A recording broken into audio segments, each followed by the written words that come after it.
Hello students, welcome back to our YouTube channel easy commerce phonetics. आज हम class 12 का macro economics का chapter number 10 की second video बना रहे हैं, जिसमें हम लोग डिस्कस करेंगे about the types of budget. तो बजट जो है वो दो टाइप्स के होते हैं, one is revenue budget and another one is capital budget. Revenue budget ऐसा बजट है जो गवर्नमेंट की एक्सपेंसेस और इनकम से रिलेटेड बजट बनाया जाता है। यहाँ पर गवर्नमेंट कोई असेट्स और लाइबिलिटीज का चेंजेस नहीं करती है, यहाँ पर सिर्फ गवर्नमेंट की इनकम और एक्सपेंसेस के बारे में डिस्कस किया जाता है। जबकि कैपिटल बजट एक ऐसा बजट है जहां पे असेट को क्रिएट कर रहे या फिर डिस्ट्रॉय कर रहे हैं, या फिर लाइबिलिटी को बढ़ा रहे या फिर रिड्यूस कर रहे हैं। मतलब लाइबिलिटी और असेट्स के चेंजेस से रिलेटेड जो बजट होता है वो कैपिटल बजट में आता है, वेयर एज इनकम एक्सपेंसेस से रिलेटेड जहां पर असेट्स और लाइबिलिटीज में कोई चेंजेस नहीं आता है, it is included in the revenue budget. अब रेवेन्यू बजट में हम लोग देखें तो और दो टाइप से रेवेन्यू बजट को डिफरेंशिएट करा है, क्योंकि बजट में हम लोग क्या डिस्कस करते हैं कि इनकम और एक्सपेंस क्या है, रिसिप्ट्स क्या है, एक्सपेंडिचर्स क्या है। तो रेवेन्यू बजट को भी दो टाइप से फर्दर क्लासिफाई किया है, वन इज रेवेन्यू रिसिप्ट्स और second one is revenue expenditure. Revenue receipts मतलब ऐसी रिसिप्ट्स जहां पर असेट्स और लाइबिलिटी के अंदर कोई भी चेंजेस नहीं आ रहा है, ना हम लोग असेट को बेच रहे हैं, ना लाइबिलिटी रेस करके फंड ला रहे हैं। ये रिसिप्ट देखा जाए तो गवर्नमेंट की इनकम है। अब गवर्नमेंट कहाँ से रेवेन्यू अर्न करती है, रिसिप्ट्स कहाँ से लेके आती है। तो गवर्नमेंट की जो इनकम है वो दो टाइप से आती है। एक तो होती है टैक्स इनकम, जहां पर वो टैक्स के थ्रू इनकम लेके आ रही है। टैक्सेस भी दो टाइप के हैं, आपके डायरेक्ट टैक्सेस जो डायरेक्टली कंज्यूमर से लिया जाता है, पर्सन से डायरेक्टली कलेक्ट किया जाता है गवर्नमेंट के द्वारा, जैसे इनकम टैक्स, वेल्थ टैक्स हो गया, तो ये आपके डायरेक्ट टैक्स हो जाते हैं। Another one is indirect tax, यहाँ पे इनडायरेक्ट तरीके से कस्टमर, अल्टीमेट कंज्यूमर से गवर्नमेंट कलेक्ट करती है tax, that is indirect tax, जैसे जीएसटी हो गया। तो इस फॉर्म में गवर्नमेंट की एक रेवेन्यू आ जाती है, टैक्स के फॉर्म में एक रिसिप्ट हो जाती है, और एक non tax revenue. Non tax revenue कैसे ले सकती है, टैक्स के अलावा भी गवर्नमेंट आपसे पैसा कलेक्ट करती है। कैसे करती है, हम लोग फॉर्म फीस पढ़ते हैं, एग्जाम फॉर्म, उसमें फीस देते हैं, कई दूसरी तरीके की हम लोग फीस देते हैं वहां पर। और क्या क्या करते हैं हम लोग जो है, आप एस्टेट्स जिसको बोला जाता है, जिसकी प्रॉपर्टी का कोई लीगल हायर नहीं रहता है, उसको जो है उसकी प्रॉपर्टी भी गवर्नमेंट सील करके, वो भी गवर्नमेंट के लिए एक टाइप से इनकम हो गई है। उसके बाद फाइन्स आपसे चार्ज करते हैं, पेनल्टीज आपके ऊपर लगाया जाता है। शेयर्स जो रहते हैं वो शेयर भी फॉरफिट करती है गवर्नमेंट, कंपनीज के जो शेयर रहते हैं वो फॉरफिट करके भी उनकी इनकम होती है। तो इस फॉर्म से गवर्नमेंट की रेवेन्यू रिसिप्ट हो जाती है टैक्स रेवेन्यू, जहां पर टैक्स के फॉर्म में गवर्नमेंट कलेक्ट करती है। एक होती है नॉन टैक्स रेवेन्यू, जहां पर टैक्स को छोड़ के गवर्नमेंट अलग अलग डिफरेंट वे से पैसा कलेक्ट कर रही है। दूसरे पे अगर जाता हूं मैं, रेवेन्यू एक्सपेंडिचर की बात करें तो गवर्नमेंट के खर्चे कहाँ होते हैं। गवर्नमेंट के खर्चे होते हैं उनके गवर्नमेंट एम्प्लॉयज को सैलरी देने में, सैलरीज को पे करने के लिए, आर्मी की सैलरी, डॉक्टर्स की सैलरी, टीचर्स, गवर्नमेंट टीचर्स की सैलरी। तो ऐसे सभी खर्चे जहां पर असेट्स और लाइबिलिटीज के अंदर चेंजेस नहीं आ रहा है, मतलब नॉर्मल हमारे जो एक्सपेंस होते हैं गवर्नमेंट के, वो सभी हम लोग इंक्लूड करते हैं रेवेन्यू एक्सपेंडिचर के अंदर।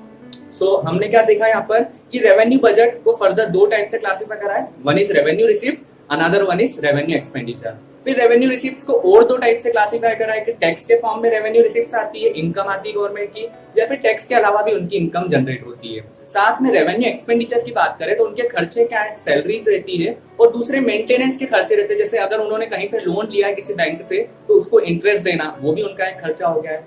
ठीक है, तो यहाँ हमने कंप्लीट कर लिया रेवेन्यू बजट।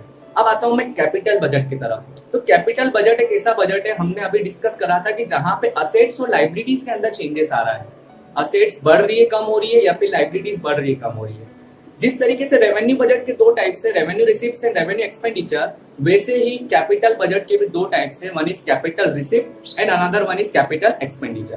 कैपिटल रिसिप्ट्स ऐसी रिसिप्ट्स है जहां पर लाइबिलिटी को रेज करके पैसा आ रहा है या फिर असेट्स को बेच के पैसा आता है। लाइबिलिटी को रेज करके पैसा आ रहा है या फिर असेट्स को सेल करके पैसा आ रहा है, that's why it is known as capital receipt, क्योंकि कैपिटल बजट में असेट्स और लाइबिलिटीज के अंदर चेंजेस आते हैं।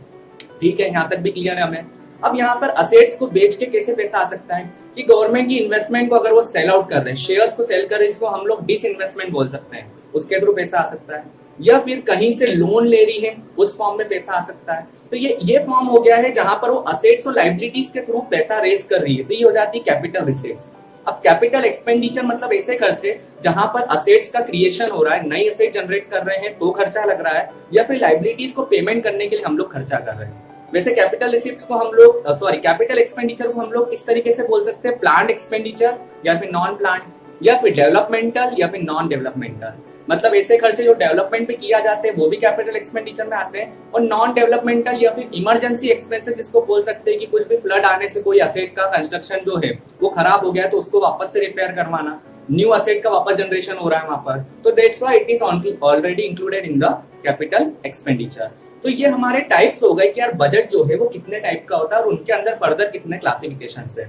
अब बजट के अंदर कई बार गवर्नमेंट के प्लान्ड एक्सपेंडिचर ज्यादा हो जाते हैं और रिसिप्ट्स कम पड़ जाती है, तो उस सिचुएशन को क्या बोलते हैं?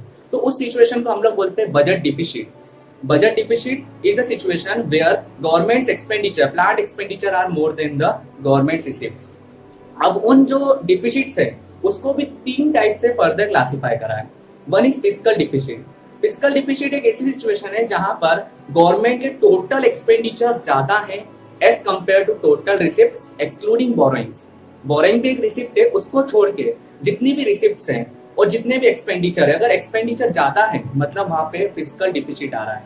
तो fiscal deficit is the situation where total expenditure of the government is more than the total receipts of the government excluding borrowing. अभी फिस्कल डिफिसिट शो क्या करता है बजट में? तो फिस्कल डिफिसिट शो करता है कि गवर्नमेंट के ऊपर अल्टीमेटली बोरोइंग कितनी है, गवर्नमेंट के ऊपर अल्टीमेटली बोरोइंग कितनी है। अब आपको सिचुएशन में डाउट आता है कि यार फिस्कल डिफिसिट होने से आखिर में इकोनॉमी में होगा क्या? बोरोइंग ज्यादा हो रही तो क्या इकोनॉमी में होगा? तो उसका इकोनॉमी पे इम्पैक्ट ये आएगा कि धीरे धीरे कर कर हम लोग जो इकोनॉमी जो है ना वो बोरोइंग के अंदर दबती जाएगी, बोरोइंग बढ़ते जाएगी, हम लोग नीचे दबते जाएंगे। ठीक है, तो यहाँ पर हमको समझ में आ गया कि ये फिस्कल डिफिसिट होता है क्या है। वैसे ही एक और आता है revenue deficit. Revenue deficit show करता है कि गवर्नमेंट के रेवेन्यू एक्सपेंडिचर ज्यादा है, रेवेन्यू रिसिप्ट्स कम है। तो ये सिचुएशन क्या शो कर रही है? यहाँ पर ये सिचुएशन ये शो कर रही है कि गवर्नमेंट के expenses in the form of salaries government employees को दी जा रही है in the form of interest payment on loan वो ज्यादा है as compare to whatever they are earning from tax and non tax revenue. तो यहाँ पर ये सिचुएशन रेवेन्यू डिफिसिट हो जाता है जहां पे गवर्नमेंट के रेवेन्यू एक्सपेंडिचर ज्यादा है as compare to their revenue receipts. अब ये क्या शो कर रहा है? तो ये शो कर रहा है कि government is unable to meet their revenue expenditure. Government जो है वो अपने रेवेन्यू एक्सपेंडिचर को प्रॉपर्ली मीट नहीं कर पा रही है। तो इसके लिए गवर्नमेंट को क्या करना चाहिए? तो गवर्नमेंट 2 तरीके ये कर सकती है, या तो फिर वो अपने एक्सपेंडिचर, रेवेन्यू एक्सपेंडिचर कम कर दे, या फिर उसकी रिसिप्ट जनरेशन की प्रोसेस को फास्ट कर दे, रिसिप्ट ज्यादा जनरेट कर ले ताकि वो उनके डिफिसिट को कवर कर पाए। ऐसे ही एक और आता है प्राइमरी डिफिसिट। प्राइमरी डिफिसिट का मतलब होता है fiscal deficit minus interest payment. Fiscal deficit minus interest payment. तो ये प्राइमरी डिफिसिट होता है क्या? तो प्राइमरी डिफिसिट शो करता है कि गवर्नमेंट अपने इंटरेस्ट को कितने इजीली तरीके से पे कर पा रही है। गवर्नमेंट जो है, जो उन्होंने लाइबिलिटीज रेज करी है वो उसको कितने इजी तरीके से पे कर पा रही है। That is shown by the primary deficit. तो ये हमारा वीडियो था about type of budgets and budget deficits क्या क्या होते हैं, fiscal, revenue and primary deficit. अभी तक के लिए ये हमारा चैप्टर कंप्लीट हो गया है। नेक्स्ट वीडियो में हम लोग नेक्स्ट चैप्टर के बारे में डिस्कस करेंगे। Thank you. Subscribe now and press the bell icon. Never miss an update.